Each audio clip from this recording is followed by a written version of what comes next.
नमस्कार दोस्तों, स्वागत है आपका डॉक्टर संजय वेब के यूट्यूब चैनल में। दोस्तों आज मैं doctor Sanjay Sinha, technical analyst working on neo web since last 27 years. इस एक्साइटिंग वीडियो में हम नियो वेब एनालिसिस की दुनिया में डिटेल्स में देखेंगे कि कैसे मीडिया सेक्टर में इन्वेस्टमेंट डिसीजन के लिए उपयोगी हो सकता है। मीडिया इंडस्ट्री एक राइजिंग ट्रेंड के पैटर्न में स्टार्ट हो रहा है, जिससे इन्वेस्टर को इन्वेस्टमेंट के अच्छे मौके प्राप्त हो रहे हैं। हालांकि बाजार में बिना सोचे समझे उछलते हुए शामिल होने की बजाय बेसिक पैटर्न को समझना और एक स्ट्रैटेजिक अप्रोच के साथ अपनाना इम्पोर्टेंट है। जब हम नियो वेब एनालिसिस के इम्पोर्टेंट प्रिंसिपल को एक्सप्लोर करते हैं तो मीडिया सेक्टर में इसके एप्लीकेशन से कॉम्प्रिहेंसिव ओवरव्यू देखने को मिलता है। हम यहाँ डिस्कस करेंगे कि कैसे मेन ट्रेंड की पहचान की जाए, करेक्शन का एंटिसिपेशन कैसे किया जा सकता है और इस एनालिसिस का उपयोग करके उचित एंट्री पॉइंट का पता लगाया जा सकता है। इसके अलावा हम मार्केट में एक famous quote by on decline strategy पर फोकस होंगे। यह स्ट्रेटजी एक मेजर अप ट्रेंड के दौरान प्राइस में गिरावट का लाभ उठाने पर फोकस रखती है। प्राइस टेम्पररी रूप से गिरने पर मार्केट में उचित एंट्री पॉइंट का पता करके इन्वेस्टर को उनके प्रॉफिट को मैक्सिमाइज करने का अवसर मिल सकता है। इस वीडियो में हम मीडिया सेक्टर को रियल वर्ल्ड एग्जाम्पल और केस स्टडीज के रूप में देखेंगे, जो नियो वेब एनालिसिस और बाई ऑन डिक्लाइन स्ट्रेटजी को सफलतापूर्वक लागू करने का प्रमाणित करता है। चाहे आप एक्सपीरियंस्ड इन्वेस्टर हो या मार्केट में इन्वेस्टर हो, यह वीडियो आपके इंपॉर्टेंट मेथड और नॉलेज प्रदान करेगा ताकि आप अधिक अच्छे से इन्वेस्टमेंट डिसीजन ले सके। पिछले 4 मंथ्स पहले मीडिया सेक्टर वाले वीडियो में आप लोगों को रियल टाइम चार्ट पर बड़े डिग्री वेव, लॉन्ग टर्म से छोटे degree wave, very short term को घटते क्रम में देखते हुए करंट सिचुएशन में बताया गया था कि मीडिया सेक्टर में लॉन्ग पोजीशन बनाने की तैयारी करने की सलाह दी गई थी। आप लोगों ने देखे ही होंगे कि किस तरह से वेव को फॉलो करते हुए नीचे के लेवल पर कंप्लीट किया है। आप लोग पुनः उस वीडियो को देखकर समझ लें। अब इस यूट्यूब वीडियो में पहले वाले वीडियो की तरह ही उसके कंटिन्यूएशन में मीडिया सेक्टर को नियो वेवलेंस के द्वारा एनालाइज करने का कोशिश करेंगे और विशेषकर करेक्टिव वेव के लोएस्ट पॉइंट पर विशेष ध्यान देंगे और देखेंगे कि किस तरह से आपके इन्वेस्टमेंट को प्रभावित कर सकता है। तो चलिए हम लोग इन सभी को जानने के लिए चलते हैं मीडिया सेक्टर के रियल टाइम चार्ट पर। ये हम लोग मीडिया सेक्टर का मंथली चार्ट है और इस मंथली चार्ट में हम लोग देख पा रहे हैं कि हम लोग के पास जो डाटा है वो 2011 से लेकर के ऊपर कंटिन्यू किया है और ये जो कंटिन्यूएशन हुआ 2011 से लेकर के ये जनवरी 2018 में जाकर के हम लोग का एक हाईएस्ट पॉइंट कंप्लीट किया। तो ये कहीं ना कहीं इस बड़े टाइम फ्रेम का, इससे पहले भी ये डाटा कहीं ना कहीं नीचे से कंटिन्यू किया होगा और ये जो हम लोग का बुल फेज जो नीचे से स्टार्ट हुआ होगा, जिसका कि एक बुल फेज जनवरी 2018 में हम लोग का कंप्लीट किया और उसका पूरे का हम लोग का करेक्टिव फॉल में इंटर कर चुके हैं। हम लोग ऐसा कर सकते हैं कि हम लोग का मीडिया सेक्टर जब भी हम लोग का लो बना होगा पिछले टाइम में और यहाँ से जब हम लोग का एक राइजिंग ट्रेंड कंटिन्यू हुआ होगा, तो ये हम लोग का जनवरी 2018 में हम लोग का जा करके एक बुल फेज कंप्लीट किया और बुल फेज कंप्लीट करने के बाद यहाँ से हम लोग का करेक्टिव फॉल में इंटर किया। तो हम लोग यहाँ पे देख पा रहे हैं कि जनवरी 2018 में हम लोग का जो भी एक बुल फेज कंप्लीट किया होगा, उसके बाद का जो एक करेक्टिव फॉल नीचे की ओर कंटिन्यू किया, ये हम लोग का कोविड के टाइम का जो अप्रैल 2020 में हम लोग का नीचे का एक लो बना। तो हम लोग फाइनली ये कर सकते हैं कि हम लोग का जब भी मीडिया सेक्टर जब भी हम लोग का लो पॉइंट से स्टार्टिंग हुआ होगा और जिसका बुल फेज जनवरी 2018 में कंप्लीट किया और उसका करेक्टिव फॉल के फॉर्म में हम लोग का कोविड के टाइम में अप्रैल 2020 में हम लोग का एक करेक्टिव फॉल पूरा करके और फिर से ऊपर कंटिन्यू कर चुका है। तो हम लोग ये कह सकते हैं कि जनवरी 2018 से लेकर के अप्रैल 2020 तक के एक करेक्टिव फॉल था, जो कि रफली 2 साल का करेक्टिव फॉल था और इसका फिर से ऊपर कंटिन्यू कर चुका है। अब हम लोग ये देखने की कोशिश करेंगे कि अप्रैल 2020 से लेकर के जो ऊपर की ओर कंटिन्यू किया, तो इस राइजिंग ट्रेंड के लिए हमारा ये 0 पॉइंट हो गया और यहाँ से फिर से एक राइजिंग ट्रेंड कंटिन्यू हुआ। अब हम लोग ये देखने की कोशिश करेंगे कि जो अप्रैल 2020 से जो हम लोग का राइजिंग ट्रेंड स्टार्ट हुआ वो किस पैटर्न में है। तो इसके लिए अब हम लोग ये देखने की कोशिश करेंगे कि इसके सबऑर्डिनेट वेव में किस तरह का पैटर्न का फॉर्मेशन हुआ है और अभी करंट सिचुएशन हम लोग किस प्लेस पर हैं। तो अब इस मंथली चार्ट को हम लोग कन्वर्ट करते हैं वीकली चार्ट में और ये एनालाइज करने की कोशिश करेंगे कि यहाँ से जो एनालाइज हुआ सही मायने में इंपल्स वेव में है या फिर करेक्टिव राइज में है और उसके बाद का जो अभी हम लोग का करंट सिचुएशन है वो किस प्लेस पर है। तो अब इस मंथली चार्ट को कन्वर्ट करते हैं वीकली चार्ट में। ये हम लोग मंथली चार्ट से वीकली चार्ट में आ चुके हैं। अब इस वीकली चार्ट में हम लोग देख पा रहे हैं कि हम लोग का अप्रैल 2020 में जो कोविड के टाइम में लोएस्ट बना था, ये हम लोग का सेकेंड वेव था और यहाँ पे सेकंड वेव पूरा करके फिर से यहाँ से हम लोग का एक राइजिंग ट्रेंड में स्टार्ट हुआ। अब हम लोग ये देख पा रहे हैं कि जो अप्रैल 2020 से लेकर के दिसंबर 2021 तक के जो हम लोग का रफली 21 मंथ्स का एक राइजिंग ट्रेंड था, ये सही मायने में राइजिंग ट्रेंड है या करेक्टिव राइज में है। तो इसको हम लोग यहाँ पे देख पा रहे हैं कि जब यहाँ से राइजिंग ट्रेंड स्टार्ट हुआ तो इसके अंतर्गत हम लोग का 1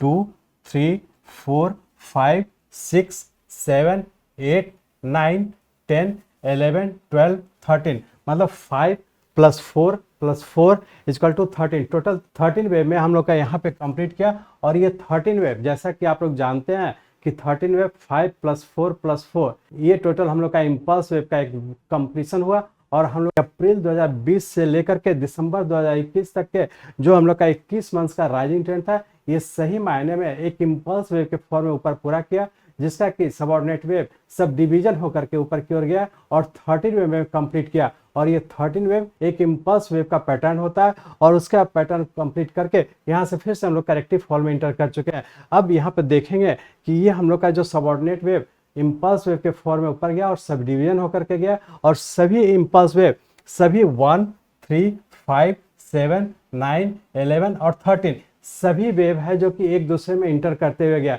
और जैसा कि आप लोग जानते हैं, जो कि एडवांस कोर्स में आप लोग से डिस्कस किए थे, कि जब भी हम लोग का एक बड़े टाइम फ्रेम का करेक्टिव फॉल पूरा करने का जब स्टार्ट होता है तो बहुत ज़्यादा संभावना होता है कि हम लोग का वो ट्रेंडिंग इम्पल्स वेव के फॉर्म में ऊपर कंटिन्यू करता है। तो हम लोग यहाँ पे देख पा रहे हैं कि यहाँ इस सबऑर्डिनेट वेव का हर इम्पल्स वेव 1 3 5 7 9 11 और 13 ये सभी इम्पल्स वेव एक दूसरे में इंटर करते हुए एक ट्रेंडिंग इम्पल्स के फॉर्म में ऊपर की ओर कंप्लीट किया है। और ट्रेंडिंग इम्पल्स जब भी कंप्लीट करता है तो हम लोग का ये लार्जर टाइम फ्रेम का फर्स्ट वेव कंप्लीट करता है और उसका बाद फिर से हम लोग करेक्टिव फॉल में इंटर कर जाते हैं, जो कि बड़े टाइम फ्रेम का हम लोग का सेकंड वेव होता है। तो हम लोग ये कह सकते हैं कि अप्रैल 2020 से लेकर के दिसंबर 2021 तक का जो एक राइजिंग ट्रेंड में कंप्लीट किया, जो 13 सबऑर्डिनेट वेव में कंप्लीट किया, जो कि एक इम्पल्स वेव है, मतलब एक बुल फेज कंप्लीट किया। और उसके बाद दिसंबर 2021 से लेकर के हम लोग का जो अभी करेक्शन में है, ये हम लोग का सेकंड वेव का पॉइंट है और फिर से हम लोग थर्ड वेव में ऊपर कंटिन्यू कर चुके हैं,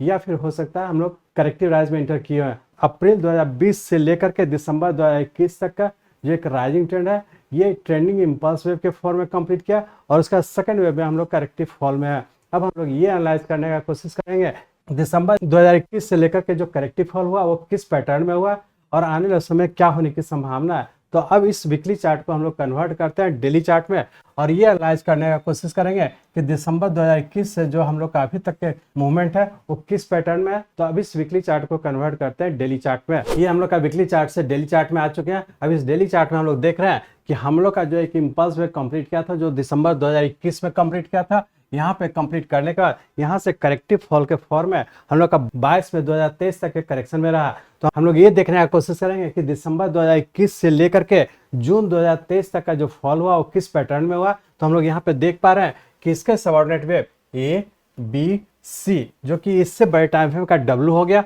और उसके बाद यहाँ पे एक्स वेव के फॉर्म में पूरा करके और फिर से यहाँ से ए बी और सी के फॉर्म में हम लोग हैं। लेकिन यहाँ पे देखेंगे कि जो आज से हम लोग 4 मंथ पहले जो एक वीडियो बनाए थे इसी मीडिया सेक्टर पे, जिसमें हम लोग ये देखे थे कि हम लोग उस टाइम करेक्टिव फॉल के इस पॉइंट पे थे, जिसमें से आप लोग को बताए थे उस वीडियो में कि यहाँ पे हम लोग का करेक्टिव फॉल के तहत नीचे कंटिन्यू है। लेकिन यहाँ पे कहीं ना कहीं हम लोग के पास एक अपॉर्चुनिटी था कि आप लोग से उसमें डिस्कस किए थे कि नीचे के लेवल का इंतजार करें और नीचे के लेवल पर जैसे ही कंफर्म करें तो फिर से हम लोग लॉन्ग पोजीशन बनाना शुरू करेंगे। तो यहाँ पे हम एग्जैक्टली देख रहे हैं कि जब हम लोग पिछले वीडियो में जब डिस्कस किए थे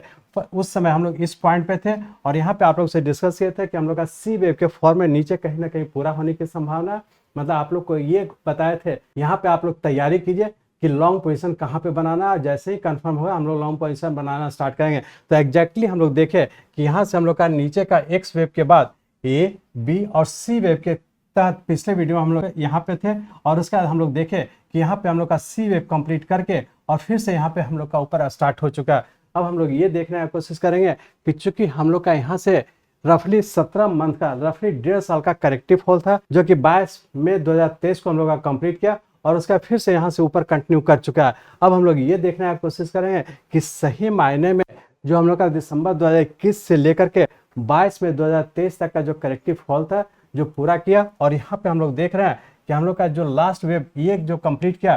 सी वेव जो कि बड़े टाइम फ्रेम का हम लोग का सेकेंड वेव कंप्लीट किया, और इसके बाद यहाँ पे हम लोग देख रहे हैं कि हम लोग का यहाँ पे पैटर्न कंफर्म किया। अब ये पैटर्न कंफर्म जो किया है सबसे छोटे टाइम फ्रेम का कंफर्म किया, तो हम लोग ये कर सकते हैं कि यहाँ पे हम लोग का सबसे छोटे टाइम फ्रेम का पैटर्न कंफर्म हो चुका है। मतलब यहाँ से जो हम लोग का वी वेव के बाद जो सी वेव का फॉर्मेशन हुआ, इसका 5 वेव यहाँ पे कंप्लीट करके, जो कि एक यहाँ पे 5th वेव फेल्योर भी था, और इसका यहाँ पे सी वेव भी कंप्लीट करके फिर से ऊपर कंटिन्यू कर चुका है। अब हम लोग यहाँ पे ये एनालाइज करने की कोशिश कर रहे हैं कि सही मायने में यहाँ पे जो हम लोग का सेकेंड वेव कंप्लीट किया, जो कि लॉन्ग टर्म का सेकेंड वेव कंप्लीट किया, और यहाँ से अब हो सकता है कि very short term, medium term और लॉन्ग टर्म का फिर से एक राइजिंग ट्रेंड में इंटर हो जाने की संभावना है। अब हम लोग ये देखने की कोशिश करेंगे कि चूंकि हम लोग का अभी यहाँ पर सिर्फ वेरी शॉर्ट टर्म का ऊपर कंफर्म किया है, तो हम लोग का वेरी शॉर्ट टर्म और शॉर्ट टर्म दोनों टाइम फ्रेम के हम लोग एक छोटे से रेंज बाउंड में है, और शॉर्ट टर्म के हम लोग का राइजिंग ट्रेंड में है। लेकिन सभी का जो हम लोग का स्टॉप लॉस होगा, इसका जो लोएस्ट पॉइंट है जो 22 मई 2023 को जो बना है, इसके स्टॉप लॉस को ध्यान में रख करके हम लोग वेरी शॉर्ट टर्म और मीडियम टर्म तीनों टाइम फ्रेम के हम लोग का राइजिंग ट्रेंड में इंटर कर चुके हैं। तो अब इसको एनालाइज करने के लिए कि देखेंगे इसका सबऑर्डिनेट वेव किस पैटर्न में ऊपर कंटिन्यू किया, तो इसको एनालाइज करने के लिए अब इस डेली चार्ट को हम लोग कन्वर्ट करते हैं आवरली चार्ट में, और इसको एनालाइज करने की कोशिश करेंगे कि सही मायने हम लोग का ये पैटर्न कंफर्म किया, और ये पैटर्न जो कंफर्म किया वो सही में उसका सबऑर्डिनेट वेव 5 में ऊपर की ओर गया है या फिर 3 में गया है। तो इसको एनालाइज करने के लिए इस डेली चार्ट को कन्वर्ट करते हैं आवरली चार्ट में। हम लोग यहाँ पे डेली चार्ट से कन्वर्ट करके हम लोग आवरली चार्ट में आ चुके हैं। अभी इस आवरली चार्ट में हम लोग देख पा रहे हैं कि हम लोग का यहाँ पे जो 22 मई 2023 को जो हम लोग का एक करेक्टिव फॉल पूरा किया, जो कि रफली 17 महीने का था, रफली 1.5 साल का करेक्टिव फॉल था, जिसे हम लोग लॉन्ग टर्म का करेक्टिव फॉल कंप्लीट करना मानेंगे। और इसका फिर से हम लोग का यहाँ पर वेरी शॉर्ट टर्म का ऊपर का पैटर्न कंफर्म किया। अब इस वेरी शॉर्ट टर्म का सबऑर्डिनेट वेव को चेक करते हैं, तो हम लोग यहाँ पे देख पा रहे हैं कि हम लोग का यहाँ से ये 0 पॉइंट हुआ, जो कि हम लोग का 1.5 साल का जो करेक्टिव फॉल था, इसी के लिए अब हम लोग का ये 0 पॉइंट हो जाएगा। और यहाँ से जब हम लोग एनालाइज कर रहे हैं, तो हम लोग देख रहे हैं कि हम लोग का यहाँ पे 1 2 3 4 और ये 5, यहाँ पे हम लोग का एक 5 वेव के फॉर्म ऊपर कंप्लीट किया, जो कि पैटर्न कंफर्म भी किया। तो ये इंडिकेट कर रहा है कि हम लोग का यहाँ से एक रिवर्स हुआ, जो कि 1.5 साल का करेक्टिव फॉल पूरा करके फिर से ऊपर राइजिंग ट्रेंड में इंटर कर चुका है। तो हम लोग का सबसे पहले यहाँ पे एक वेरी शॉर्ट टर्म का ऊपर का कंफर्मेशन मिल चुका है। तो अब हम लोग ये मान करके चले कि वेरी शॉर्ट टर्म का कंफर्मेशन मिला है, तो ये शॉर्ट टर्म और मीडियम टर्म दोनों टाइम फ्रेम का हम लोग का राइजिंग ट्रेंड में इंटर कर चुका है, जिसका क्या स्टॉप लॉस हम लोग का ये वाला पॉइंट होगा। तो इस स्टॉप लॉस को फॉलो करते हुए हम लोग हर डिक्लाइन पे बाई करने का कोशिश करेंगे। अब ये देखेंगे कि हम लोग का जब यहाँ पे 14 जून 2023 को हम लोग का एक जब फर्स्ट वेव कंप्लीट किया, तो उसके बाद जो करेक्टिव फॉल हुआ, उसके तहत हम लोग का ये ए, यहाँ से हम लोग 0 टू ट्रेंड लाइन ड्रॉ कर रहा है, तो हम लोग का ये बी और ये सी वेव के फॉर्म में यहाँ पे पूरा करके, जो कि 28 जून 2023 को कंप्लीट किया, जो कि हम लोग का रफली 11 दिन का करेक्टिव फॉल था। तो हम लोग ये कर सकते हैं कि 16 दिन का जो हम लोग का राइजिंग ट्रेंड था, ये वेरी शॉर्ट टर्म का राइजिंग ट्रेंड था, और उसका 11 दिन का हम लोग का करेक्टिव फॉल के तहत हम लोग का 28 जून 2023 को हम लोग का सेकंड वेव कंप्लीट करके फिर से थर्ड वेव में ऊपर की ओर कंटिन्यू कर चुके हैं। अब ये जो थर्ड वेव में ऊपर कंटिन्यू किया, तो ये हम लोग का वेरी शॉर्ट टर्म दोनों टाइम फ्रेम का सबऑर्डिनेट वेव थर्ड वेव में इंटर कर चुके हैं। हम लोग ये कर सकते हैं कि करंट सिचुएशन में लॉन्ग टर्म का करेक्टिव फॉल पूरा करने के बाद वेरी शॉर्ट टर्म का हम लोग का ऊपर पैटर्न कंफर्म कर चुका है, जो इंडिकेट कर रहा है कि हम लोग शॉर्ट टर्म और मीडियम टर्म दोनों टाइम फ्रेम के हम लोग राइजिंग ट्रेंड में इंटर कर चुके हैं। तो अब हम लोग ये कर सकते हैं कि अब आने वाले समय में हर डिक्लाइन पे जब भी करेक्टिव फॉल होता है, हर डिक्लाइन पे हम लोग ये देखने की कोशिश करेंगे कि कहाँ पे हमको बाई करना है, और बाई करके हम लोग किस टाइम फ्रेम पे हम लोग ऊपर की ओर कंटिन्यू करना है। तो हम लोग फाइनली ये कर सकते हैं कि इसे हम लोग हर डिक्लाइन पे लॉन्ग पोजीशन बनाने का कोशिश करेंगे, क्योंकि यहाँ से हम लोग का हो सकता है कि आने वाले 3 महीना या 6 महीना तक फिर से ऊपर ही रहने की संभावना है। हम लोग हर टाइम पे डिक्लाइन पे बाई करके ऊपर की ओर कंटिन्यू करेंगे। अब हम लोग ये देखने की कोशिश करेंगे, क्योंकि मीडिया सेक्टर वाइज तो हम लोग का 1.5 साल का करेक्टिव फॉल पूरा करने के बाद फिर से ऊपर राइजिंग ट्रेंड में इंटर किया है। तो इसके साथ बहुत सारा स्टॉक है जो कि अपने ऑलरेडी पहले से राइजिंग ट्रेंड में है। तो ऐसे स्टॉक को हर डिक्लाइन पे हम लोग लॉन्ग पोजीशन बना करके ऊपर की ओर कंटिन्यू करेंगे। कुछ स्टॉक इसके साथ मूव किया, मतलब कुछ स्टॉक रफली 1.5 साल का करेक्टिव फॉल पूरा करने के बाद ऊपर कंटिन्यू किया। तो ऐसे स्टॉकों को भी हम लोग इंडिविजुअली देख लेंगे कि कौन कौन सा स्टॉक पैटर्न कंफर्म करके ऊपर कंटिन्यू किया। वैसे स्टॉक में फिर से हम लोग लॉन्ग पोजीशन बनाना शुरू करेंगे। कुछ स्टॉक अभी भी करेक्टिव फॉल में है और कुछ स्टॉक अपने डाउन ट्रेंड में है। तो इंडिविजुअली हर स्टॉक को आप चेक करेंगे और देखेंगे कि कौन कौन सा स्टॉक मीडिया सेक्टर के साथ मूव कर रहा है, उसको इस तरह से ट्रीट करेंगे। कुछ स्टॉक जो अपने राइजिंग ट्रेंड में है वैसे स्टॉक को हर डिक्लाइन पे बाय करके चलेंगे, कुछ स्टॉक अपने करेक्टिव राइज में है तो वैसे स्टॉक का स्टॉप लॉस को स्ट्रिक्टली फॉलो करते हुए ट्रेड करेंगे। लेकिन एक चीज को ध्यान रखेंगे कि जब भी हम लोग का पैटर्न कंफर्म करेगा, जिस भी स्टॉक में पैटर्न कंफर्म करेगा वैसे स्टॉक में ही नीचे का लोअर स्टॉप लॉस को फॉलो करते हुए हम लोग आगे की ओर बढ़ते रहेंगे।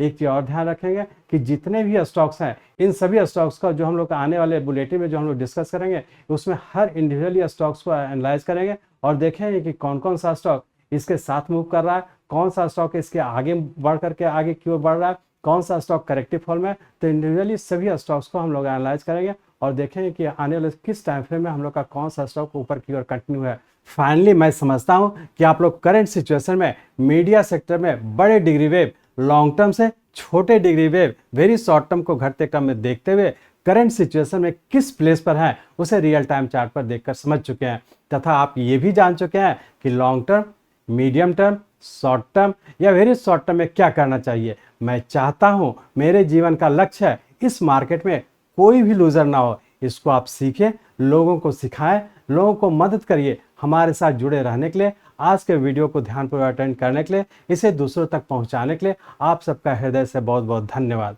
जय हिंद।